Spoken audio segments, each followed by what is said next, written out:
દુકાનદારો અત્યારે લડી લેવાના મૂડમાં દેખાઈ રહ્યા છે। રાજકોટની સાથે અમદાવાદમાં પણ એવી જ સ્થિતિ જોવા મળી। દુકાનદારોએ રાજીનામાની હવે ચીમકી ઉચ્ચારી છે।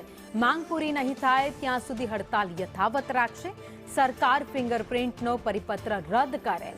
ગાડી આવે ત્યારે 9 લોકો ભેગા કરવા શક્ય નથી। ગ્રાહકોને હેરાન કરવાનો અમારો કોઈ જ ઈરાદો નથી। સર્વર વારંવાર ઠપ થઈ જાય છે, જેના કારણે હેરાનગતિ થાય છે।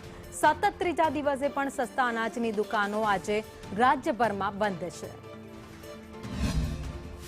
સસ્તા અનાજના દુકાનદારોની માંગો છેલ્લા ઘણા સમયથી છે, ત્યારે લઈને તેમને લઈને ચોક્કસની હડતાલ યથાવત જોવા મળી રહી છે। અમદાવાદ શહેરમાં પણ અનાજના દુકાનદારોની હડતાલ યથાવતના પગલે નાગરિકોએ અનાજ નથી મળતું, તેને લઈને હાલાકી ભોગવવી પડે છે।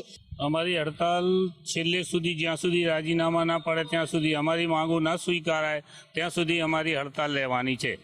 અમારે જે 8 જણ 9 જણની ફિંગરપ્રિન્ટનું આપ્યું છે એ અમે કરી શકીએ એવું નથી, કેમ કે મહિનામાં 4 વખત ગાડી આવે, એક વખત ઘઉં આવે, એક વખત ચોખા આવે, કોઈ વખત દાળ આવે, કોઈ વખત ચણા આવે, તો અમારે 3 થી 4 વખત ભેગા કરવા પડે લોકોને, અમે ના કરી શકીએ। અમે કોઈ ગ્રાહકને હેરાન કરવા માંગતા જ નથી અને અમે કેટલા સમયથી અમારી માંગણી કરીએ કે અમારું કમિશન ઓછું, અમારું કમિશન વધારો અમારું, કારણ કે હવે આ 20,000 કમિશન અમારે પોસાતું નહીં। એક બાજુ કંઈ 97% વેચાણ કરો, 94% વેચાણ કરો, પણ બેન અમુક ટાઈમ તો સર્વર બી નથી ચાલતા। સર્વર એટલા હેરાન કરે કે 4 દિવસો સર્વર બી નથી ચાલતા અમારા, અને એમાં શું ભાઈ ગ્રાહકો 4 ધક્કા ખાઈએ અને પછી બીજી વાર બોલાવીએ તો આવતા બી નથી એ લોકો।